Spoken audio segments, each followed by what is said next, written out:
has worked in various companies like Shriram Group of Companies, Verizon Data Service, Technip, Sopra Steria, and currently he's working with Flex India Ltd.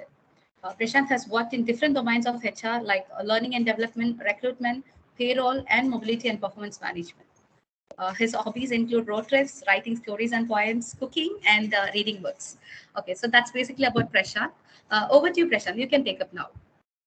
Okay, I suppose my camera is working now, right? Yeah, it's visible now.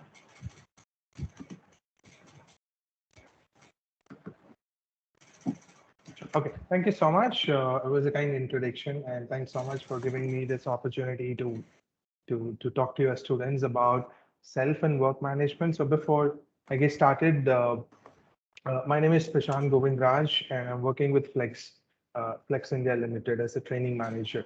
And I come from Salem, which is in Tamil Nadu, like a village from Salem district, and I did my bachelor's in electronics and communication. And so, guys, don't think that I'm like too much into this studies and all. I'm a second class degree holder. Engineering, I took about 5 years to complete my engineering. That's my story.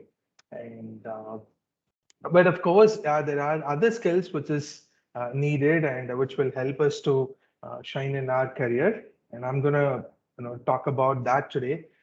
Feel free to ask me any questions, any doubts, or if I'm boring, let me know.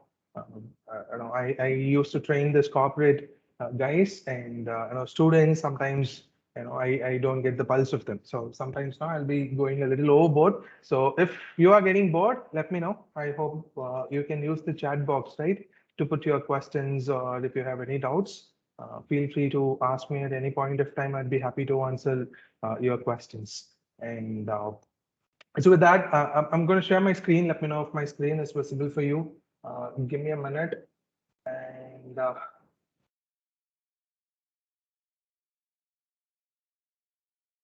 here.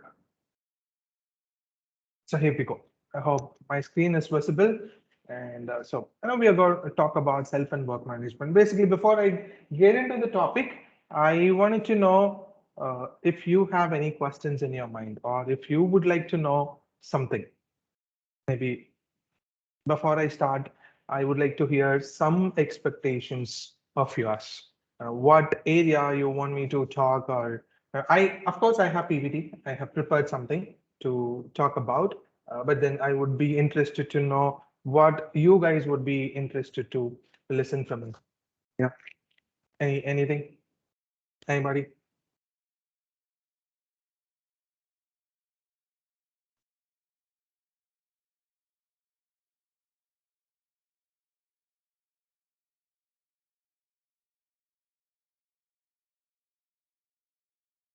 I guess is somebody is going to talk, or is there a chat option where they put their response, or Hi, sir. Good evening. and please don't address me as sir. You can call me as Prashant. Okay. So, Mr. Prashant, I'm Sai Vignesh. I'm from third year now. Okay. And well, my question is more like a statement that I wanted to get a balance of. Just now you said that, well, I'm just not to go ahead with it, but you said like you took 5 years, right? So the engineering right now, well, the BTech that we are having right now is not completely, but kind of filled with a little bit of pressure. And as the technologies keep on developing, so are we supposed to. And what do you think the scope of engineering will be in the future?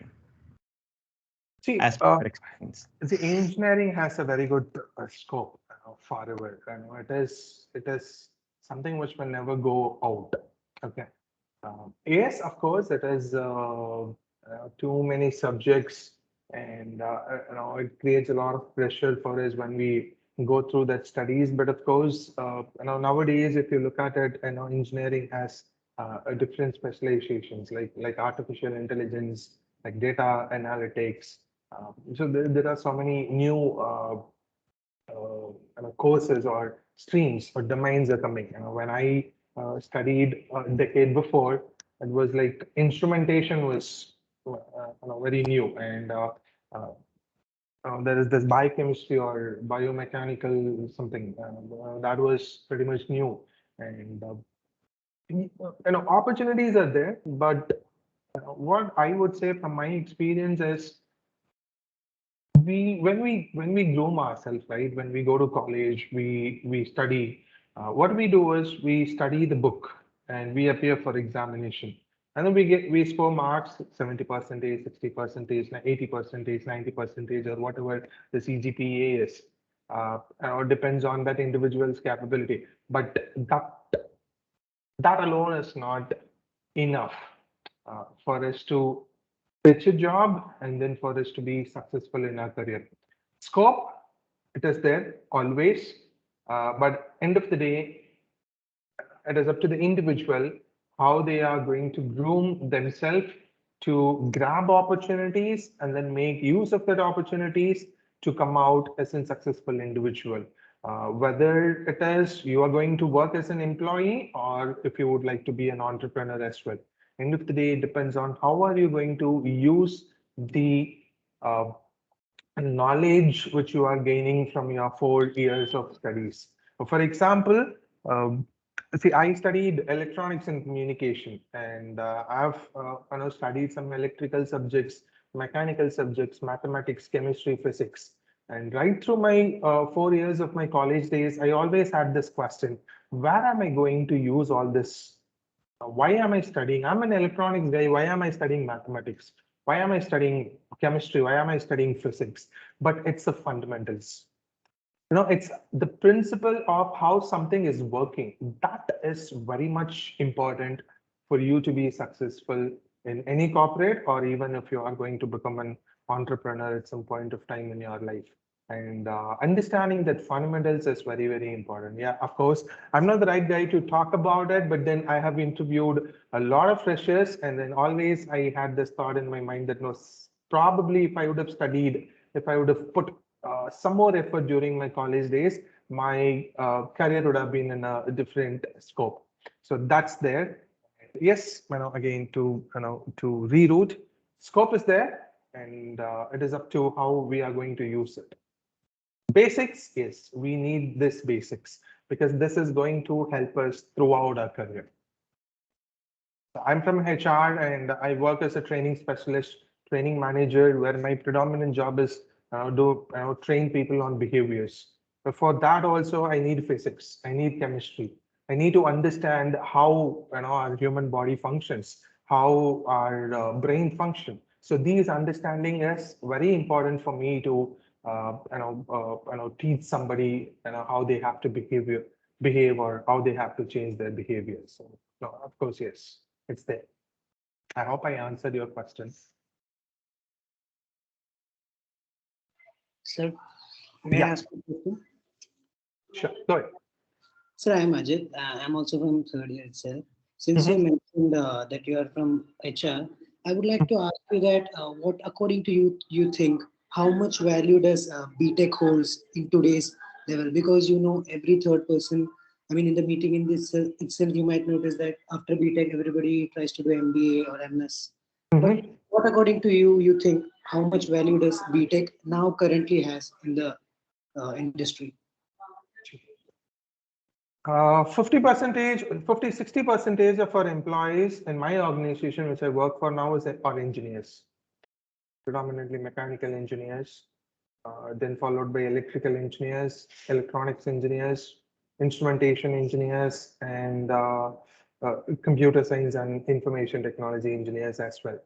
Uh, Scope is there, like I mentioned, the previous question, scope is there, but am I preparing myself in the right direction? For example, like you study engineering, you are in third year, what is that field or what is that area or what is that few organization you are going to target to get your job?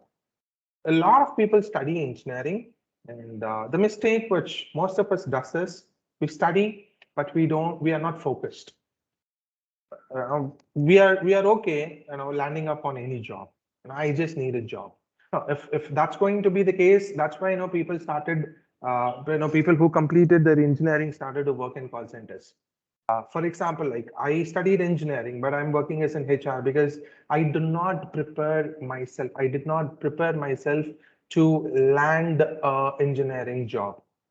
For for that case, after my engineering, I studied networking, CCNA, but I didn't search for job in that scope. Probably I should have prepared myself in those areas during my college days itself as an additional uh, co-curricular activities or additional courses. That would help me to keep myself standalone. See, we cannot keep on saying that every third person is doing engineering, so engineering does not have any scope. No, we are starting with a negative note here. Now, I am studying engineering. I have to believe in myself because I have the right skill. And how am I going to equip myself with the right skill, which will help me to fetch a job? That's how you have to think.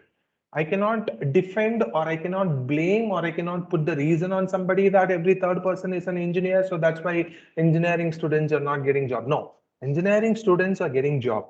For example, like I'm working in an organization, predominantly an engineering organization, but during my college days, I was never aware that there is this organization where I can give it a try to fetch a job for my specialization of electronics. It took me like 8.5 years, I don't know, 7.5 years after my graduation. And then only I got to know an organization called Flex who hired freshers from engineering background, 50 to 100 people on a month-on-month basis. Now, why did I miss that? Because I was not focused. I just want to land on a job. That was my priority. My priority was not to get a job for the subject which I'm studying because I never prepared myself in that way. The colleges is, of course, they help you with showing you the direction. And they'll be able to tell you that, no, guys, you do this, you'll be able to get a job, but they will not be able to do everything for you. Now, what am I doing?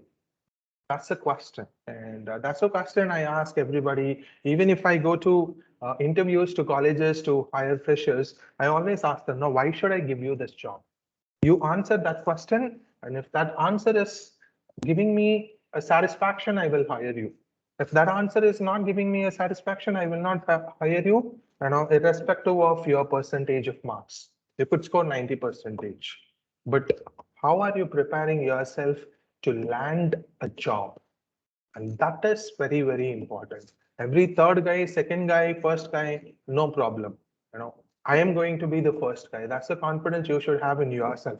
And that's the amount of preparation you will have to put you through to get you ready to land on a job. And then, of course, at the end of the day, it is about your passion and your ambition. What is your bigger picture in your life?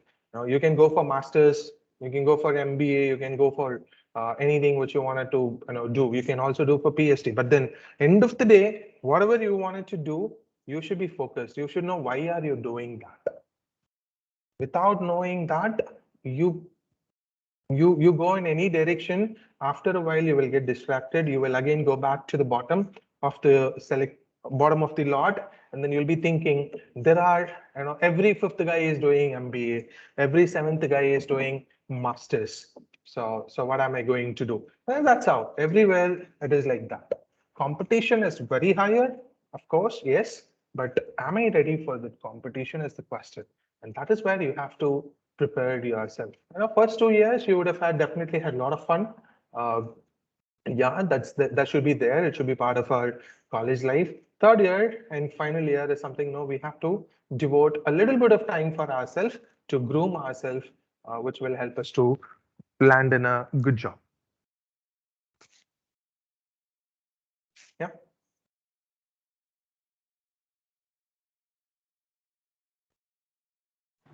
Well, Prashant, I think the students are so curious to ask so many questions. Maybe you can start your presentation, Yeah. and students, you can ask your questions at the end, please. Sure. So Yeah. I'll run you through the presentation. So some of the skills which is needed, which will help you to groom yourself. So that's what I'm going to talk about today. So let me move on to the second slide. Here, just a statistics for you from World Economic Forum. So a lot of organizations use the statistics. And why am I showing this to you is, when you come out of college, probably these are the skills which will be expected out of an employee at the peak. So look at, there are 4 categories. Whether you manage yourself or you wanted to. So is my screen visible, the second screen, or is it still on the first screen? Yeah, it is in the second screen. Okay. So one is, if you look at the left bottom of your screen, problem solving, self-management, working with people, technology use and development. So problem solving, it only talks about your thinking, your ability to solve a problem, the way in which you think, the way in which you approach a situation. Self-management, it is about how you manage yourself in terms of different situations. And working with people talks about your people management skill, now your people skill, and which is very much needed if you are going to work in corporates and if you are going to be a leader at some point of time or an entrepreneur at some point of time in your career.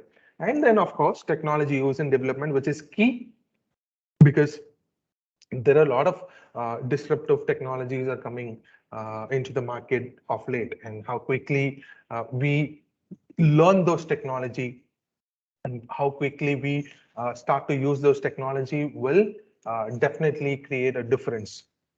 And talking about technology use and development, there is also this COVID had created a different kind of an environment when it comes to corporate. Like the working environment is changing completely. So last year and a half to 2 years, we are working from home, and now organizations are moving into hybrid model of working, which is like you don't have to come to office on a daily basis, but then you have to come to office only when it is required. So these kind of changes are happening in the industry, and that requires a different set of skills. Okay, so when we hired a fresher today at this point of time, when we are hiring fresher, the one question which we ask is, how are they going to ensure that they be more effective when they work from home and then when they come to office? So that's a question which we ask these people who come for interviews, and depends on the answer. We will get to know that whether they are thinking in that direction or not, whether they are keeping themselves updated about what is happening in the industry or not. Of course, we don't expect the right answer because it is a skill which needs to be developed, which would of course take some time. But are they thinking in that direction? And that is one reason I was showing you, I'm showing you this. If you look at your analytical thinking, your creativity, your innovation is very much important. Your logical thinking, analytical thinking is nothing but your logical thinking. The problem solving skills, your creativity, your originality, and initiative, and technology use, monitoring, control the process, and how are you using technology to come up with actual outcomes as per the expectations is very much important. Your resilience towards change, stress management, your tolerance level, your flexibility level, your adaptability level. These are some of the skills which is very much expected. For example, like situational adaptability is one skill which every organization is expecting from its employee, irrespective of the level or grade or whether an entry level job or a mid level job or a senior level job. Situational adaptability is one of the most seek out skill which interviewers are evaluating in a candidate of late, because of the changes which is happening around us. And if the person is capable to adapt themselves to changing situations faster, they will be able to deliver results without any hindrances. So that's what organization are expecting from the candidates. And talking about that learning agility or how fast you learn, it is again as one of the most seek out skills which organizations are expecting from a candidate, because of the changes which is happening, because of the new technologies which is coming into the market. So how soon we learn, how soon we adapt, and then how soon we move on is very, very important, which makes the competition very strong. And the faster or somebody who is doing it first will get an added advantage. And then, of course, your active learnings and your learning strategies. That's what I was talking about.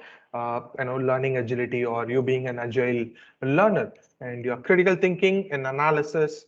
Whatever job you are going to land on, you should know at least a basic of analytics, because everything is working based on analytics today, data. So you guys would obviously know a lot about data than me. So everything is revolving around data today. And at least having a bit of knowledge about that will help you to understand what is happening in that segment easily. And it will give you an edge over others, because you will be able to do a proper analysis of the segment whichever you are going to work, be it engineering, be it into software or hardware or prediction or manufacturing, anything, you'll be able to do your proper analysis, which will give you an edge over the other candidates. And of course, your leadership and social influencing skills, irrespective of you being a fresher or not, today people move into leadership roles very faster. And even if you are going to work as an individual contributor, which is that you don't have anybody who is reporting into you, but then you report into somebody, you have to work with your team members. So for that, at least you need these skills. And your technology design and programming stuff, you don't have to program, but at least you have to understand the science, the logic behind it. And that's why I say everything you studied in your college, school days will come into active life, when you are working in a corporate. Now, physics, chemistry, biology, mathematics, your electrical design, your thermodynamics, your circuit designing, whatever subject you studied, everything will come. The fundamentals, the science of how it is working will come in one way or the other way.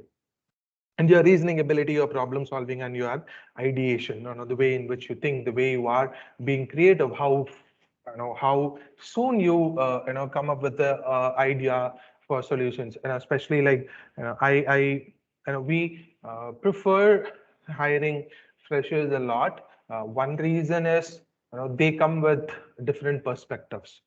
They challenge the status quo. They ask this question: why it has to be like this? Why not we do it in a different way? And then they come up with different ideas, and sometimes those ideas are fantastic. And that is an area, that is how you would aim to reach, where you create the disturbance in a set environment. And you have to challenge that status quo. That's a skill which you will have to develop, asking questions without any hesitations. And you should not be bothered or worried about what will happen to you or your job. Nobody is going to do anything to you. But you basically have to be very good enough in terms of like putting yourself there, and then ask the question whatever you wanted to ask. Now, what will happen? Either they will answer your question, or they will say, no, your question does not have an answer. That's what is going to happen end of the day. Nobody is going to do anything to you because you are asking questions. Okay. So that is kind of an attitude which you will have to come up with, like, right, like I do the things, and also ensure that you do the things right. Follow ethics, have your own standards of values, the do's and don'ts you should be very clear of. There are certain things which there is no compromisation when it comes to industry. So those ethics you will have to be very good at. Now, some of you might have studied professional ethics as a subject, and whatever has been mentioned in that particular subject, it's very much needed for you to become a good employee in an organization, whichever organization you're working for. So these skills, I will also share this PPT with Divya, and I will ask her to send it to you guys. So whenever you get some time, prepare yourself about these topics here and there. You will not become an expert, but at least having knowledge around all these areas will definitely give you an edge over other people. Yeah, this is an expectation from organization. And in the next 5 years, 3 to 5 years, and this is the skills which are going to be top seeked out for in the organization when it comes to behavioral side. Now, apart from this technical, of course, yes, you need to know programming, you need to know programming. You need to know about supply chain, you need to know about supply chain. You need to know about basics of electronics or electrical, you will have to know about it. If you want to know about civils, yeah, you need to know about civil. If you want to know about how you want to do write a coding, yeah, of course, you need to know about all these things. But that is a technical side, which you will have to prepare. But other than that, there are various other skills, and the skills which is in front of you are very important. And any questions, anybody on this? Or part your question. I'll take your questions in the last. So let me move on to the next slide. So here we are going to talk about a model called Conferee leadership model. This is a model which we use in our organization to empower every employee to become leader of the organization in the future. Now you can ask me a question, Prashant. You might have 1,000 employees. Are you going to convert all these 1,000 employees into a future leader? Of course, no. Why do we do it? Is like I mentioned, some people will take it and then they will put their effort, and we'll be able to, make them as one of our future leader. And for that, we use this as a strategy. And if you look at it, for an employee, for any individual to get better, you see, there are two things which is very important: what you do and what you are.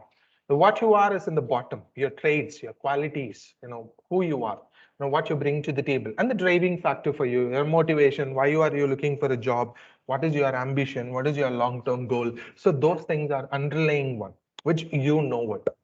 Yeah, the top two things, competencies, which is nothing but your skill set and the experience you bring to the table. Right now, you don't have any experience.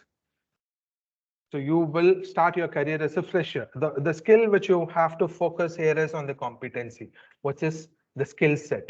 The skill sets are classified into 4 different ways. Self, your thoughts, your thinking, the result you want, and the people management skill or the people skill. So that's what, if you look at it, on the previous slide, we discussed about 10 different skills, and those 10 different skills are classified into, or derived from this 4 categories, which is called factors. Okay, so the factors are then getting converted into clusters. Like, they give a split of this into different segments. Like your thoughts is getting classified into your understanding of the business, which is very, very, very, very important. For example, like you go for an interview to an organization, you need to know about that organization, and you should also know about what is happening in that particular industry as well. For example, you are going to go into a product-based organization, you should know about that organization, you should know about what is happening in that product-based uh, industry in the market, which is very, very, very important. And the way in which you make your decision, and creating the new and different, how creative you are in terms of your thought process. Bringing in new perspective is one goal for most of the organization today. So that's why they focus on hiring people who are more creative, who are more original in terms of coming up with ideas, or who are ready to challenge the status quo. So that is an area which is seeked out for. And like that, if I move on to self, how you manage, like I mentioned, your flexibility and adaptability is very important.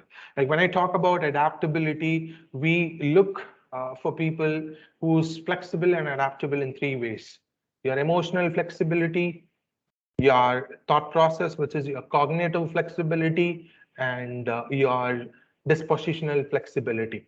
Your emotional flexibility, you would know, I like this, I don't like this. Sometimes, when you're working in a corporate, irrespective of whether you like it or not, you will have to do. You have to involve, you have to commit yourself. So any of your emotions is going to be an hindrance for that. You should be ready to be a little flexible in terms of keeping your emotions aside, and then focusing on the bigger picture of getting the job done. That is something which we look at in an individual. And those are the people who get more opportunities. Your no, cognitive flexibility is nothing but your thought process, your thinking style. You might be you will be having a predominant style of thinking, and you'll be thinking in a way all these years. Well, when you move into a corporate, one way of thinking is not going to work, and you should be ready to change the way in which you think frequently, or what you know, what you already know may not be right always. You may have to leave that and then start learning new things. And what you already know is not working anymore. So you may have to stop that and then start learning new things. So if anything which will help you to move forward is what is very important. And the third one is your dispositional flexibility, which is nothing but your how you approach a situation, how you view your perspective towards a situation. Like, I think this will work, and sometimes no, the reality will prove me that no, it will not work. So I have to accept that. Okay, let me be flexible here, let me be open here, and then accept that okay, this will not work, and then I change my approach, and then I do something different. But end of the day, my focus is getting the job done. So likewise, no, those, that's the flexibility which you will have to build yourself with, that attitude of being flexible in terms of your emotional, in terms of your thinking, in terms of your dispositional, which is how you view a situation, is very important. And you always have to be open. No restrictions, no strings. You have to be open. If it is working, working. If it is not working, not working. I want to work with you, I will work with you. I have to work with a different person, I will work with a different person. So you need to be open in terms of accepting things as it comes. Only thing is, you have to ensure that you are not getting distracted from your goals. Could be personal goal or professional goal, whatever it is. That's very important. That's why no, you need also be very authentic. Like I talked about ethics, ethics is very important, and there is no a lot of organization doesn't compromise when there is an ethical issue, and so you should never fall on that side, and especially I'm a last bencher from college, of course, and I used to spend a lot of time outside my classroom. Not voluntarily, but involuntarily, I've been asked to leave the class for a lot of time, and so that's something. It was fun when I was in college, but that was my attitude when I was looking for a job, and I know I had to learn this lesson very hard. That those kind of attitude is not going to help me if I have to move up in the ladder in my career. So yeah, fun you can have, but ensure that your fun is not crossing any boundaries. Keep yourself. Now, personal life you do Saturday, Sunday, or finish your office, go outside and do anything.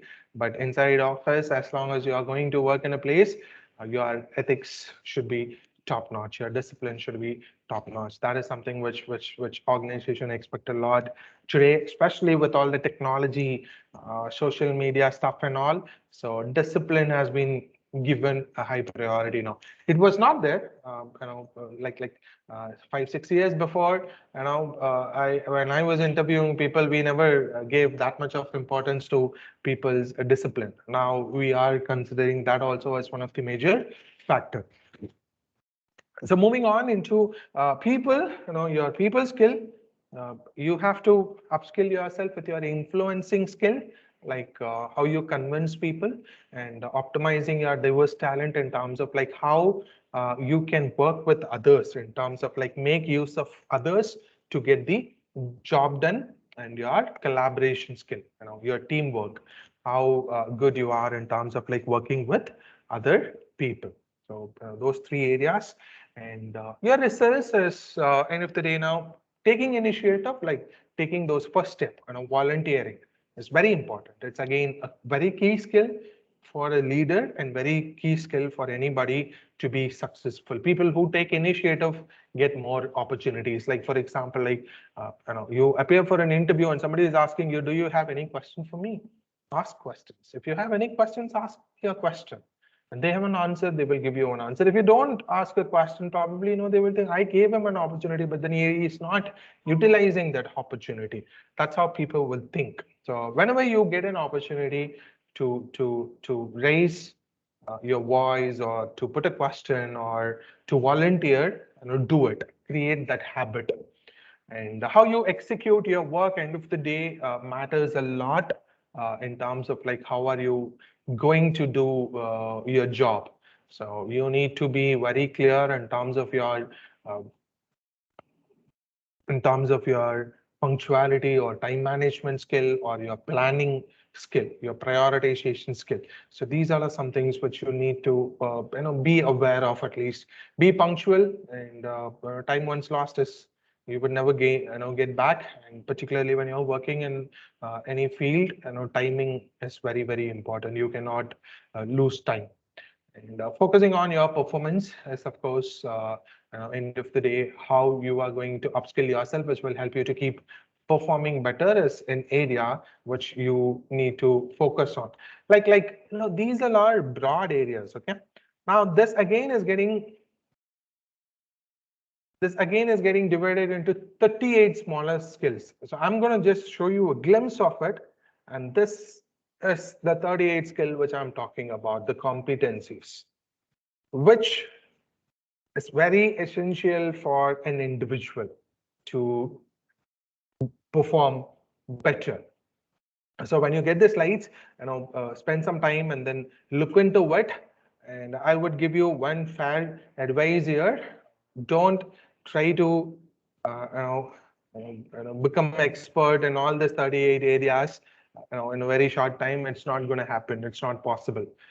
Get to know what it is. And one area which I will recommend you to spend a little bit of more time to get to familiarize that is yourself. This is an area which you can spend some time to equip some knowledge about, and then of course work on your communication skill. So when I say communication, I'm not talking about the language. Of course, language is important. You need to know English, which will help you to attend interviews and pitch a job. But I'm talking about how good you are in terms of communicating with others, putting your needs in front and explaining things clearly, or asking the right questions at the right point of time. So all this are going to make a huge difference. Okay, so this is something which I wanted to let you know. It's not to scare you that there are so many things.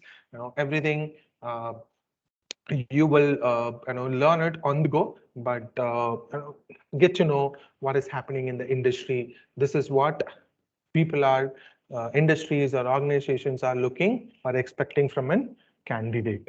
Okay, so I'm going to move on to the next slide. So here, a simple one. So comfort zone, fear zone, learning zone, and growth zone. Okay, if you want to grow, you have to reach the growth zone. And all of us are very comfortable sitting in our comfort zone, doing what we like to do, where we feel safe, comfortable, and in control. But if I have to grow in my life or career, I have to move into the growth zone. And my fear or my hesitation, my laziness, will not let me to come out of my comfort zone. Okay, that is something which will stop you. So where you need to move into your learning zone, which means spend time to get the knowledge, to gain the knowledge, to acquire more information, to acquire more knowledge. And when you get a platform to practice, you will be able to convert your knowledge into a skill. And that is going to ensure that you are growing in your career or life. So if you're not, then you be comfortable sitting in your comfort zone. Nothing is going to change. You will still lead your life. You will still land on a job. You will still do your job. You will still get your salary, and everything will happen. But 5 years, 10 years down the line, you will regret about your actions. So what I would suggest is,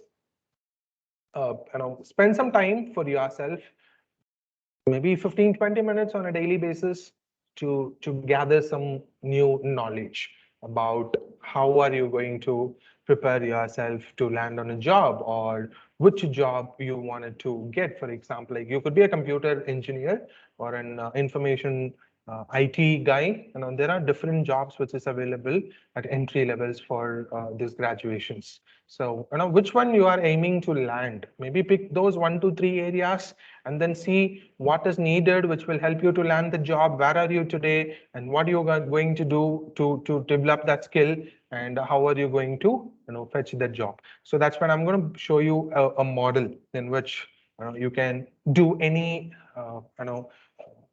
you can do any actions. So find out what you want to do first, okay, your goal. And see where are you today in terms of the skill set or accessibility or capability, whatever it is. And look for your options. What could you do which will help you to reach that goal or achieve that goal? And finally, come up with an action plan of what you can do, which will help you to move forward.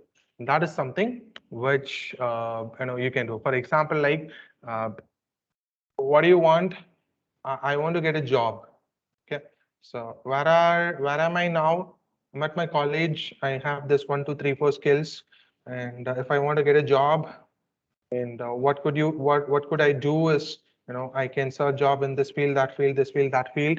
And what will I do is I'm going to do this A, B, C, D, which will help me to develop the skill or get the knowledge, which will then definitely help me in fetching a job in the area which I wanted to fetch a job. So nothing is impossible, but preparation and how much time and effort you are putting is going to make the difference. So it's all end of the day. It starts with you and ends with you. Anybody who comes in between or enablers or they facilitate you they help you to reach. But end of the day, it starts with you and ends with you. You decide where you want to go, and then you reach there. Anybody who comes in, your friends, family, your staffs, somebody who comes like me, are only going to facilitate or enable you. We will just throw you some light. That's it. At the end of the day, the decisions you make are going to create a huge impact. Okay, so that is something which you can start doing. And again, so a last, I want to introduce a concept to you. Don't, if you read this, it struck me. So Dave Brailsford is a coach. He's a coach for a cycling team, British cycling team. So he says, it struck me that we should think small, not big, and adopt a philosophy of continuous improvement through the aggregation of marginal gains. Forget about perfection, focus on progression and compound the improvements. So you cannot get better. Today, you listen to me talking for 45 minutes. Tomorrow you wake up, you cannot be better. Okay, that's not going to happen. And you learn something new and then you want to practice it, you will not be able to do it perfect during the first time. So focus on continuous improvement. Okay, small pieces. Today you are at 10%. Tomorrow try to be at 10.01%. Still you are improving. So focus on smaller areas and spend time, gain knowledge, practice those and get better. So 6 months of time, you will be able to see a different version of yourself, a very good and a better version of yourself. The commitment. Double bed there. Double single. I don't want any double bed, please. Thank you. So you focus on those smaller improvements. 6 months down the line, you will see a different version of yourself. But for that, first start with identifying where you want to go and where are you today, and then the things which you wanted to do. Some of you, it could be like start clearing your arrears. Some of you, it could be like stop focusing on improving your credentials. Some of you, it could be focusing on acquiring those knowledge which will help you to attend interviews. For some of you, it could be first identifying where you are heading and where you wanted to reach. So for different people, it could be different starting points, but start somewhere and then focus on getting better on a progressive way. So there is a formula also. So people might, so if you get some time, you can also search for atomic habits. It's a habit formation thing. It's in the form of a book. You can refer to that book. It talks about how you can form new habits in your life. It talks about in 4 simple ways. So you can also use that as a reference. That book is fantastic book, which you can read if you get some time.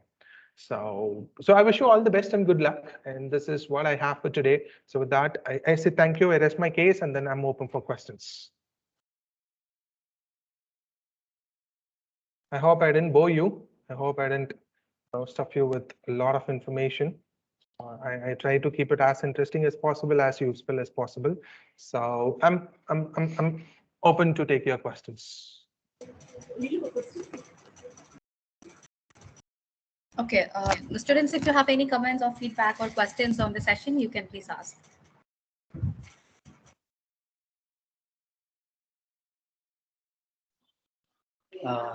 Yes, sir.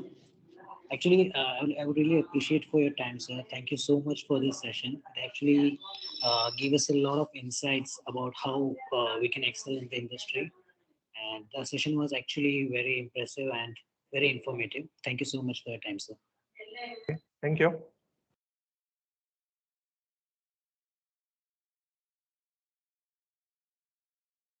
So Divya, I will send you the slides which I used. You can share it with the students who had attended. So Sure, Prashant, sure. Okay, any other questions?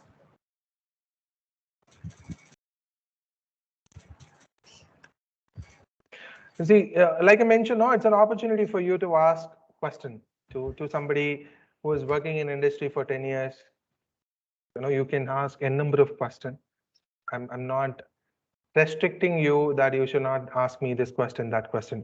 Don't ask me like my network, my net banking details and my stuff, so financial stuff. So I'm not ready to share that. But of course, anything related to career, anything related to studies or industry, I'm happy to answer your questions. Feel free, get rid of your hesitation, which is not going to help you. Now, I used to be a very shy guy when I was out of college, when I was trying to get a job. And I cannot talk in English for 30 seconds continuously. And today, my job is talking in English out and out. And so you have to somewhere get out of your comfort zone, leave your hesitation, fear. Nobody is going to eat you alive. Okay, you do it right or you don't do it right. That's it. You do it right, you move on. You don't do it right, you learn. Something went wrong, you learn, you correct your mistakes, and then you keep going forward. And that's what is going to happen to everybody. And the moment you finish your college and then you move into your job and all, you will not have time to look at others, what they are doing. So there are a lot of things which will come into your life. So hesitation is one thing which is definitely not going to help you. So keep it out. Okay, come out of your comfort zone. When somebody is giving you an opportunity to ask a question, ask. So there was this guy, fantastic scientist. I forgot his name. It's Einstein, or there is this one more scientist who invented this tube light, copied that strategy from was that Edison. Edison. Yeah, it's Edison. So Edison says, if I have to solve a problem within an hour, he says, I spend 50 minutes of my time in asking questions. Because once I ask right question, or the more question I ask, the more information I will be able to gather. The more information I gather, it will be easy for me to analyze informations, and then it will help me to reach my decision. So ask questions. Then maybe you're not asking questions to me, but then have this habit of asking questions wherever possible. Okay. Yeah. Finally, after 5 minutes of struggle, somebody is going to ask me a question. Thank God. Yeah, please. Sir, consider two scenarios. Something like I'm interested in some domain and I have got a job in some startup company in that domain only. And the other scenario is some job like which I could in some big company. Which one I should consider? Go with your passion. Go with what you find, what you wanted to do. If you are going to go behind the brand of an organization or your package, it will change. For example, like I started my career, my salary was 9,632 rupees, and I did not work in an MNC or it was not a big brand as well. It was a very small organization, domestic organization, and then I started my career, and today I'm like, I cannot reveal my salary. It's just above the industry standards and all. So, when you picking up something which you like, you will be able to give your 100%, and that will definitely bring you a lot of success in a very less time. Okay, sir. Thank you. Okay. Good evening, sir. I have some question.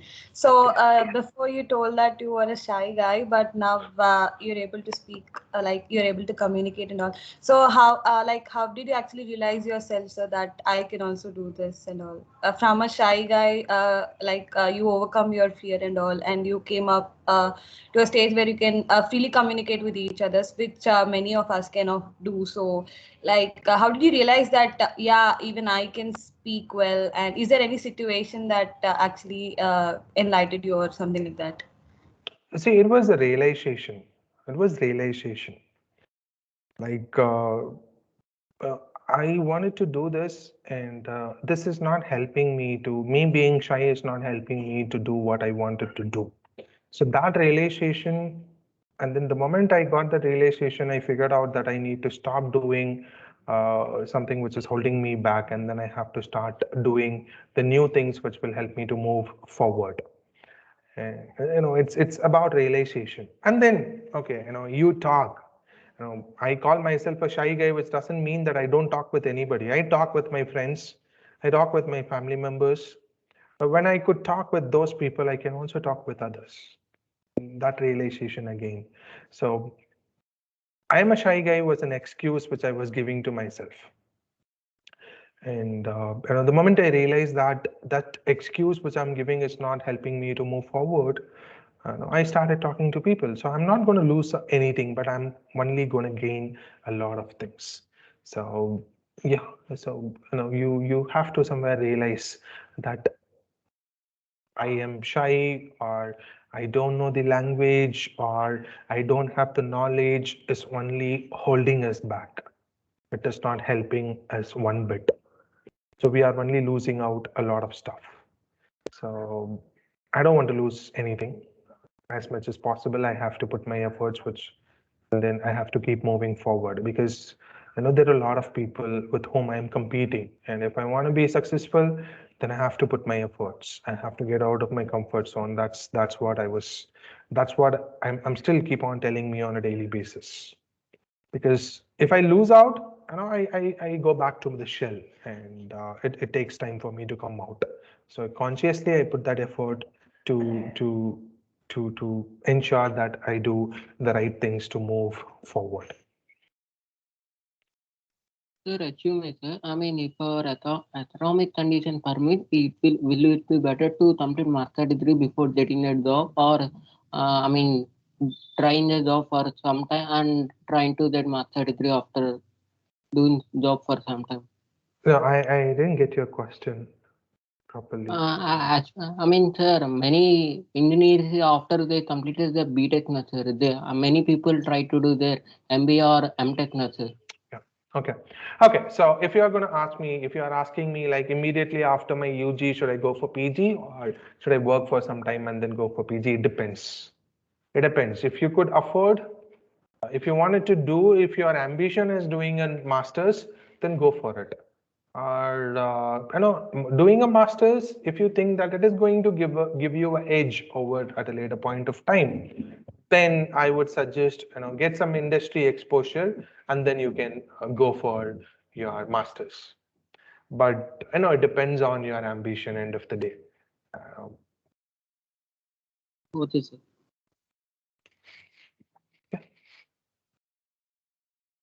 Sir, yeah, please.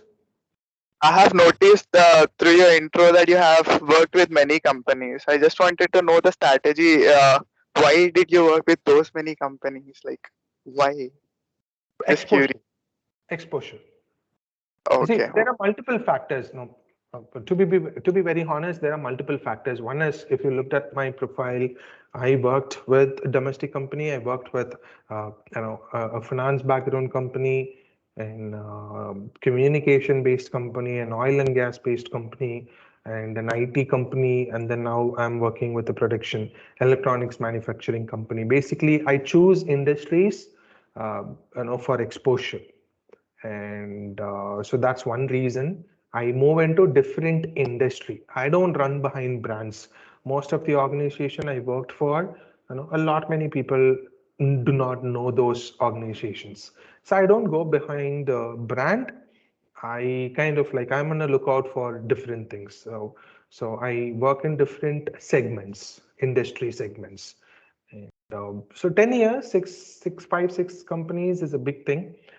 There are other reasons as well why I moved from one to other organization. So which is not needed per se. There is nothing to talk about it. And if you're going to ask a question about uh, stability, is of course when you are joining an organization, especially into software companies, 2 to 3 years at least you will have to work in an organization.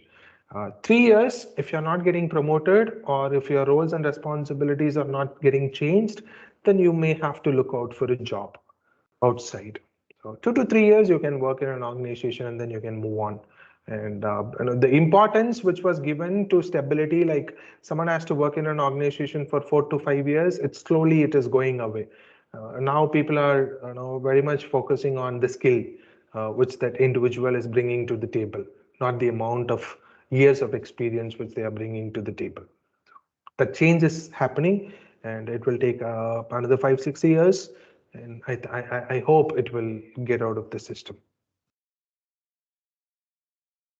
Sir, from the freshers, what industries expect? Some will be doing internships for 1,000 or 2,000, wasting that lots of time. Yeah, Or it's not necessary that you have to do an internship. It's not going to give you any advantage.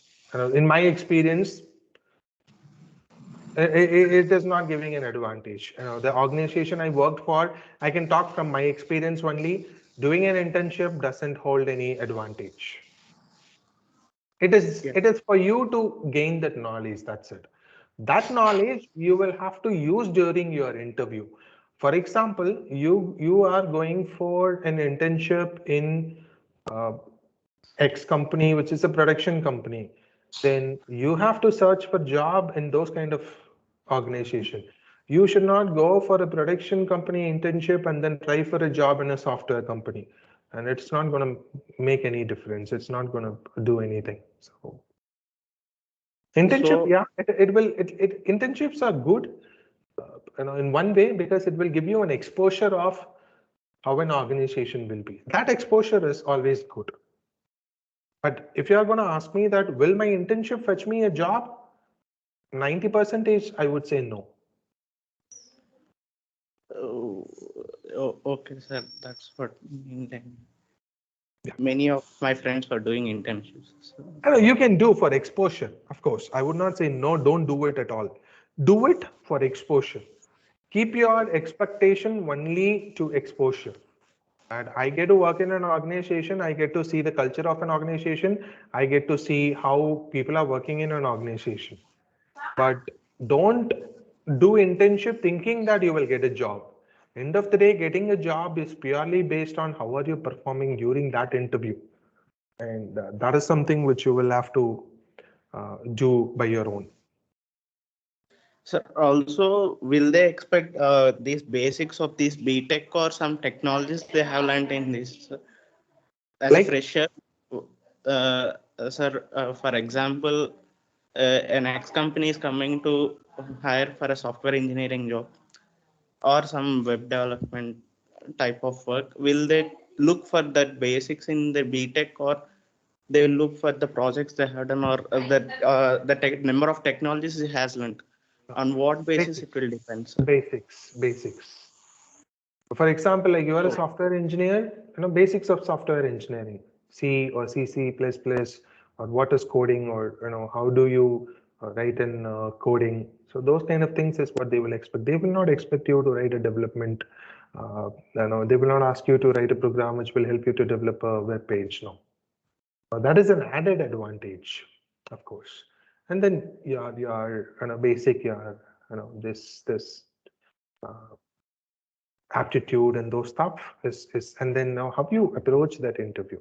For example, like you mentioned, you are going to go for an interview with the X organization. You should know about X organization first. Spend time to get to know about what that organization is doing and how are you going to fit into that organization. That is something which they will expect from you. And doing any certification is always gives you an edge over other people. Like because you would know. For example, like I studied computer science and you also studied computer science. We both are going for an interview and they are asking about OOPS as a concept. So I forgot because you did an additional course, you are able to explain it in detail. And so you have an edge over me there. So organizations don't go and look for whether you had done any certification or not, especially from freshers, but it will give you an edge over the other candidate. If there is any possibility of doing anything, do it. But before that, first be clear in terms of like, what is that area where you wanted to get a job and what is your ultimatum, which is your bigger picture of your life. And so don't end up like me, like doing CCNA without knowing why you are doing CCNA. So don't be like that. If you decide to do something, first be clear in terms of like why, and then do it.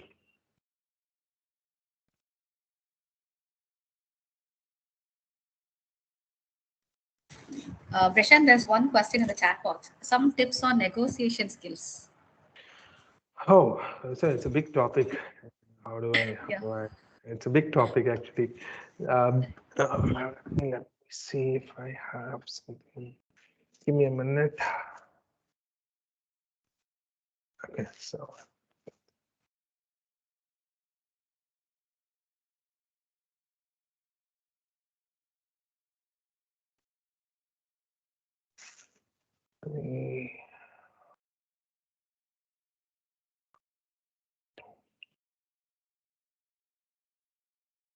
See, here you see characteristics of an effective.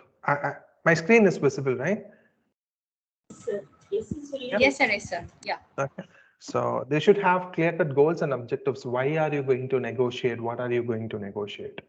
So, for example, like you go to buy a handbag from a roadside shop. So have clear-cut goals in terms of like what is my budget and how much I can adjust. Like my budget is 100 rupees. Anything below 100, I'm fine. But I'm not going to go over 120 rupees. So you should be clear about your goals, why and how much I can give away, here and there. And your planning and preparation, with your information data, like doing a thorough research about the shop area or what is the market price. And basically you should know enough details about the product which you are going to buy or the party with whom you are going to negotiate. So for example, like you go to mobile shop and you want to negotiate for some additional information, at least you should know about 3 other shops, their competitors who are offering a better price. So that will give you an edge over that amount of time you put yourself to prepare, to plan, and always be a good learner and observer. You always have to be a good listener as well. So in terms of like what they are telling and observe what is happening, their body language, be open and flexible. You have to I'll also show you another slide which will help you to understand the different outputs of negotiation. And you control your emotions. Don't show your emotions off. Be subtle always, and bargain from your position of strength, which is if you are a customer, if you are going to buy it, never go down, Okay, so you have plenty of options. Know and anticipate the pros and cons of each move which you do. You say yes, they will hold on to you. You say no, they might consider you as a weak party. So you have to be very clear about what you do. And, so if you look at this, there are 5 outputs you get as a result of negotiation. So one is your needs being met and your needs being met. Okay, so myself and yourself. So we both are going to negotiate. You can either avoid getting into a negotiation where both the parties will not get anything, the box which is in the left corner. Okay, and you see the compete box, it's fighting. It's either I win, you lose. I don't give up. Okay, I will hold on to my point, and someone has to compromise. So you always have collaboration where both the parties involve and then get the benefit equally. And accommodation is, when whatever you are telling me, I say okay, okay, okay. So which means accommodate. I'll not be able to do that a lot. So compromise is what most of us does. I win some, you win some. So I give away something, you give away something. It should be end of the day. It should be the benefit for both parties, and nobody should go through a lot of loss. And if you are able to ensure that, you'll be able to make a good negotiator. And it's a very big topic, and there are a lot of other details goes into it. Your communication, your observance skill, your listening skill, your analytical skill, how spontaneous you are. So those things are also plays a major role in terms of grooming yourself as a good negotiator. And matter of fact, there are jobs whose predominant or only job is negotiating, and they get paid in hefty. They get paid like so much.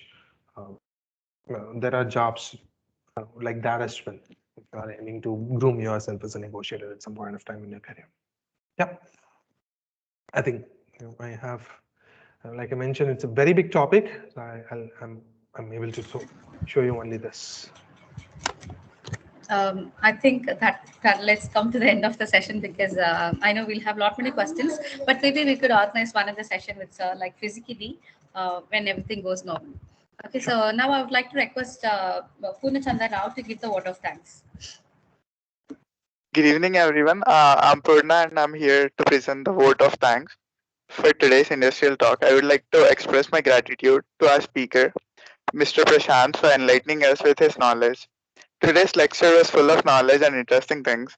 It gave a deep insights into the topic and also revealed some essential facts. I'm pretty sure that the precious knowledge that Mr. Prashant gave us will definitely help us in our studies and future.